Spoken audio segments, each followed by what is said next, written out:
City spots selfie shots. Selfie spots గా మారిన పాత బస్తీ అందాలు. పూర్తి వివరాలకు చదవండి రేపటి సాక్షి దినపత్రిక. తెలంగాణలో కొత్త ఎంఎస్ఎంఈ పాలసీ తీసుకొచ్చింది రేవంత్ రెడ్డి సర్కార్. పరిశ్రమలకు ఊతమిచ్చేలా తీసుకొచ్చిన ఈ పాలసీ ద్వారా మహిళలు, ఎస్సీ ఎస్టీలకు ప్రయోజనం చేకూరనుంది. పరిశ్రమ 4.0 పేరిట తీసుకొచ్చిన ఎంఎస్ఎంఈ విధానం ద్వారా వచ్చే 5 ఏళ్లలో జిల్లాకు ఇండస్ట్రియల్ పార్క్ ఏర్పాటు చేయనున్నారు. ఎంఎస్ఎంఈ 2024 పాలసీ తీసుకొచ్చింది తెలంగాణ ప్రభుత్వం. హైదరాబాద్ శిల్పకళా వేదికలో జరిగిన కార్యక్రమంలో సీఎం రేవంత్ రెడ్డి ఆవిష్కరించారు. మైక్రో, స్మాల్, మీడియం ఇండస్ట్రీలకు ఎదురవుతున్న ఇబ్బందులపై అధ్యయనం చేసింది ప్రభుత్వం.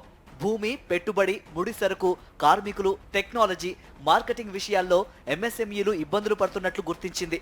కొత్త పాలసీ ద్వారా 40 విధానపరమైన నిర్ణయాలతో పరిశ్రమలకు మద్దతు ఇవ్వనుంది. కొత్త పాలసీ ద్వారా ఎస్సీ ఎస్టీలకు మూలధనాన్ని 50 లక్షల నుంచి కోటికి, మహిళా పారిశ్రామికవేత్తలకు 20% సబ్సిడీ పెంచారు. ఇక నుంచి పరిశ్రమల ఏర్పాటుకు అవసరమైన భూమిని ప్రభుత్వమే అందించడంతో పాటు సబ్సిడీపై పెట్టుబడి కూడా సమకూర్చుతారు.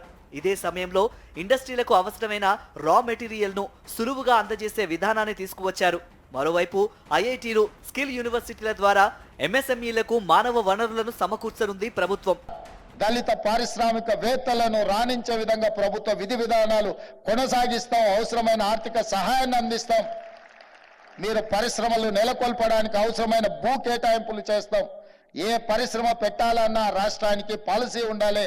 ఆ పాలసీలో సబ్సిడీలో భూములు కేటాయించగలగాలి, సాంకేతిక నైపుణ్యాన్ని అందించగలగాలి, నిరంతర విద్యుత్తును సరఫరా చేయగలగాలి. సాంకేతిక నైపుణ్యం ఉన్న వాళ్లకు ఎంప్లాయీస్ని మనం ప్రొవైడ్ చేయగలిగినప్పుడు తప్పకుండా చైనాతో పోటీపడి చైనా కంటే కూడా గొప్పగా రాణించగలం. నిరుద్యోగులకు సాంకేతిక నైపుణ్య శిక్షణతో పాటు ఉద్యోగ, ఉపాధి అవకాశాలు కల్పించడానికి విధి విధానాలు ఖరారు చేశారు.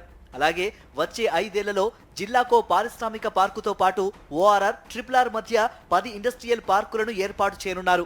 ఈ ఎంఎస్ఎంఈ పార్కుల్లో 15% ఎస్సీ ఎస్టీ, 5% మహిళా పారిశ్రామికవేత్తలకు కేటాయించనున్నారు. ఎంఎస్ఎంఈల విషయంతో కొత్త పాలసీ తీసుకొచ్చిన ప్రభుత్వం ఇందులో ఏ మేరకు సక్సెస్ అవుతుందనేది వేచి చూడాలి.